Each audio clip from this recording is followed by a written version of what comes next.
So we're here on Carry Gwen, weapon power, and we're with Ozo and Catherine against Blackfeather, Fox, and Lance.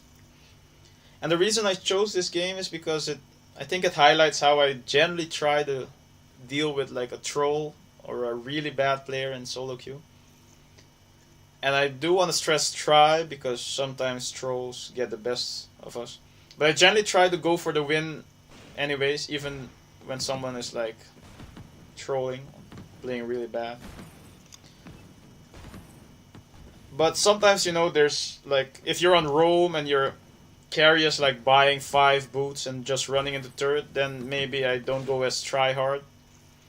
So you have to also take into account the level of trolling or bad play. Like, I wouldn't stress too much over a game where the carry is just like running into turret with 5 boots on. There's probably nothing you can do about that one. If you look at the items, you see it's that the troll, like, it's probably gonna be the Catherine. But who knows, maybe it's like a weird start where you start out with a crystal bit. But here, the first sign of trouble, she starts attacking my farm and killing it, taking it. So now I start putting 1 and 2 together. She takes a lot of damage from the Blackfeather. Stays around for too long here on like no health. Gets impaled on the turret. Gets wrecked. I am farming from the top side because they're in my bush. But I generally would farm from this side anyways because it's the safe side to be farming.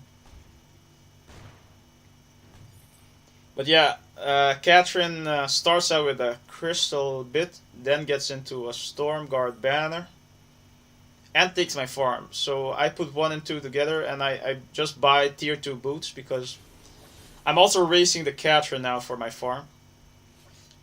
I generally like to buy boots pretty early, but especially this game because I have to like compete with my Catherine for my farm, so I want to be in lane as much as possible.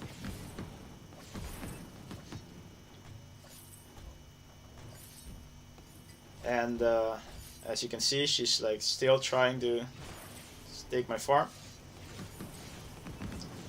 and taking a lot of damage for it. I keep farming from the top side, like I said. It's the safe side. There's no good reason to farm from the bottom side of lane in my view. Like in the previous patches, you could say like you had to rotate, like you had like a faster rotation to jungle if a jungle fight breaks out. You can help your jungler and roamer faster. But in this patch, jungle fights aren't really a thing. And I think you staying alive is far more important than like having a quick rotation to the jungle. Fights generally happen in lane anyway, so by farming from this side, I make it harder for the Lance to like go for an impale on me. Like I already have my skedaddle, and farming from this side, when he goes for an impale, he has to expose himself a lot. And I can just easily skedaddle back to my turret for safety. I buy a heavy steel and a 6-inch.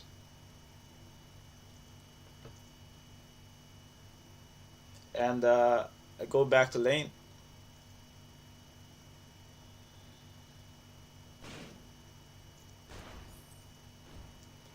And again, farming from the safe side.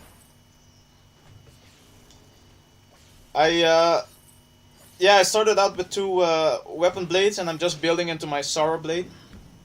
I generally just go for pure weapon power at the start when I'm like on Gwen. I'm try to build as little defense as possible. Like as long as I'm not getting killed, I just don't buy defense. I think defense you should just build as little as possible. Like. And the build I generally go for on here she goes for a stun, but the Blackfeather pushes her away. Yeah, the build I generally go for on Weapon Gwen is Sorrow Blade, Breaking Point, and Double Tyrant's Monocle. Because I find that you can generally skimp on one defensive item because you can avoid damage from one of the carries if you position properly. Use your happy feet. Impale misses. And Ozo and Catherine get a kill there on Blackfeather in the jungle. And in this case, we are going against CP Vox. And if there's one hero you can surely avoid his damage, where you can surely avoid his damage, it's the CP Vox. It's if a CP Vox kills you, you've not positioned correctly. I buy a Sorrow Blade and I think some potions, and then I think I boots it back to lane because there's a wave about to crash into turret, and I want to get as much of it as possible.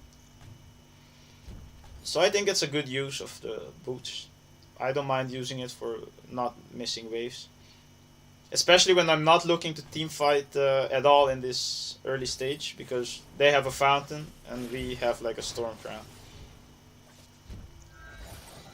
Ozo goes in here on their turret. The fountain comes out and the Blackfeather catches me out here. And I get wrecked quite badly. But in this case, yeah, he just came out from the bush. Surprised me there. But going back to the whole build thing, yeah, I go for Sorrow Blade, Breaking Point, Double Monocle, and I know I'm gonna build it here. Like sometimes you have to like leave out one of the monocles and just get 2 defensive items. But I'm playing against a CP Vox. Here Lance goes in for a deep kill, but gets killed by a turret in return. And CP Vox, you just have to position properly and you shouldn't take too much damage from him. I try to go for like an ambush, but I miss my ult. And I just back off again because there's nothing I can do there. From this position I also avoid most of the bounces, so I'm like out of vision. I'm like staying in the bush, out of vision, and I generally avoid bounces.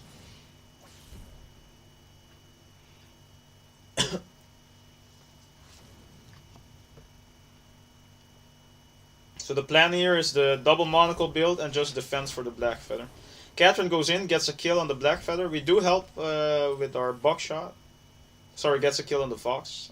We get an assist there. Starting to build into that breaking point.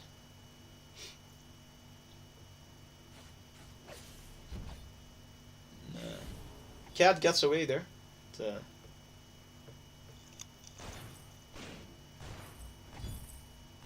And I'm back to farming. Just harassing them a bit, so they back off and leave me be. You see, I see the Blackfeather coming in. I keep positioning pretty defensively. Like, it makes it hard for a gank to succeed because they have to commit on their turret for me, and that's not something that they wanna do too much.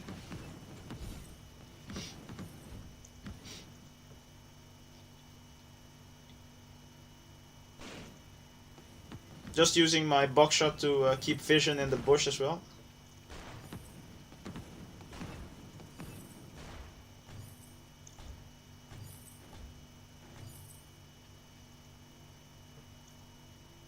And we aren't doing too bad on farm. I mean, we're just a bit behind the Fox. Ozo goes in here and they get a kill. I see the Blackfeather and Lance coming in, so I quickly reposition to the other side of my carries. Being that I have no defense, I think that's like, when a fight breaks out, always check your position. So we go in under turret here. Ozo gets stunned, but Blackfeather comes back in. We get the kill. Or the assist. Ozo gets the kill.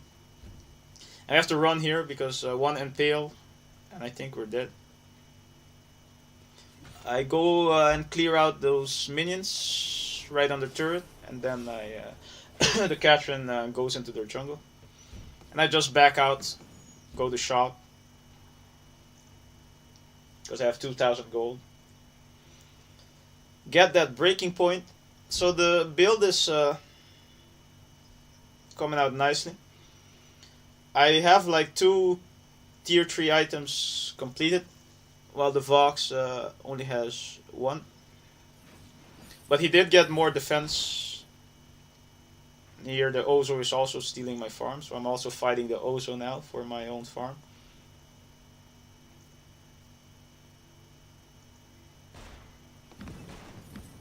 But yeah, I'm now building into my monocle. Like,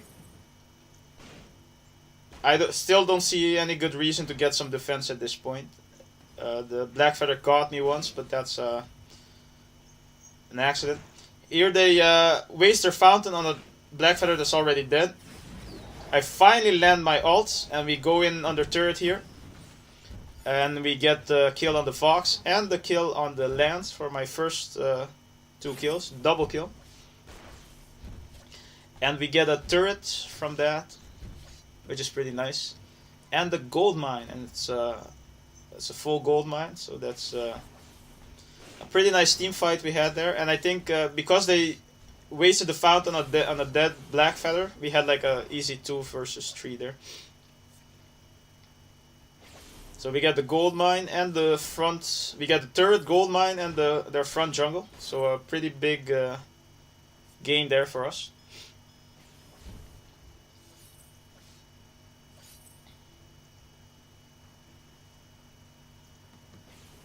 I want to get a treant as well, but I see that the Vox is like reaching turret. I just scare him away with the buckshot, and I don't chase. I just want to get this wave. Like, too often I see people like going on wild goose chases when farm is about to hit turret. And here I take quite a bit of damage. And I see the Ozo coming in to like hold the turret. So I back out. But yeah, if there's nothing to be gained and you have a wave crashing in the turret, here Catherine like gets wrecked completely. And Ozo gets impaled and wrecked, but we do get the kill on the Blackfeather. We get a stun on the Lance, but I don't want to go into that bush because there's 2 of them. And while I might be able to kill them, there's like a wave going to turret. So there's a chance I get into that bush and kill them both. But then I can't push the turret because the turret's too far. Like, it's a tier 2 turret I have to get to. There's no gold mine to be had. There's like no objectives. But there was like a wave pushing my turret. And there's a chance I go into that bush and get stunned against the wall and killed. And then I miss the wave. And they might just take my turret for it because they're already at turret. So yeah, too often I see people just rushing off and going to fight over nothing. There's like no objectives to be had. Gold mine is empty. No turrets to be taken. And there's like a wave pushing their turret. So as a carry, I think you should always keep an eye on the lane, how it's doing. Is it pushed? For me, that's not usually a problem because Cat is like clearing out all my farm anyways. So here we get like 5 stacks of breaking point and like 2 or 3 shots. Ozo goes in, but he gets resonance applied to him. So I take the long way around because if I go in there, I get killed by bounces. Now the resonance goes off. I block that impale, reposition, and get the stun on the Blackfeather and the kill. And then we go for an easy kill on this Vox after he gets stunned. Ozo can clean up after Lance.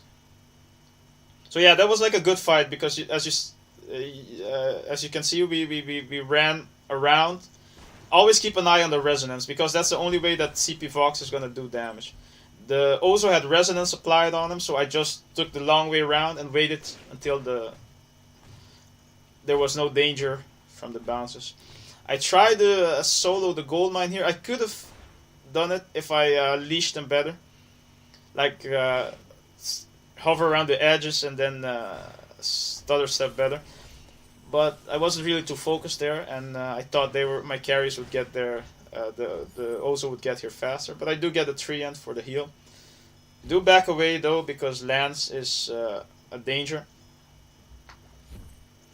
I also now have my first monocle completed. So wanted to teleport there, but you don't want to teleport when a team fight is breaking out. So we get the kill on the black feather, and we get our our third double kill of the game.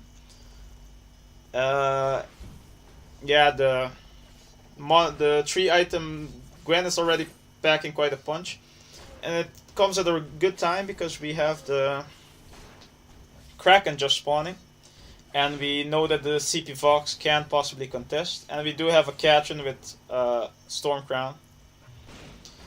As you can see, Aftershock, Storm Crown, Tension Bow. Maybe it's a thing, I don't know. It is working though. I haven't had a fountain from her yet. So I don't know, maybe it's not a troll, maybe it's just like a thing she does. And anyways, we get our like second monocle, so our damage build is complete, and now I feel I can take on anyone. Like this black feather comes in, boom, 400 damage, and we 3-shot him to death. The Catherine does KS us though with her basic attack. Don't know how that happens, but yeah, with this build you can like carry yourself in a troll game because I can 3-shot any one of them now. Like I 1-on-1 I can take on anyone on their team. I try to go for the lance here, get impaled. I take some damage from bounces and the turret, and I have to get out of here because the lance can impale me and I'm dead. I keep watching the action though, like I have my minimap shifted. I see that it's possible, like I have a lot of damage with the double monocle build, so I just go in for death and glory, focus the crystal down, and win the game. So yeah, the Catherine wasn't much help. I don't know if she was really trying to troll, but we did pretty well for ourselves. We have most gold in game, even though we have our 10th farm behind the Fox. Yeah, this is the build I go for. Like as you can see, I don't really buy defense because I felt like they weren't really doing a good job of killing me, so no point in having defense there. And it's the build I generally try to go for. So yeah, it ended up well.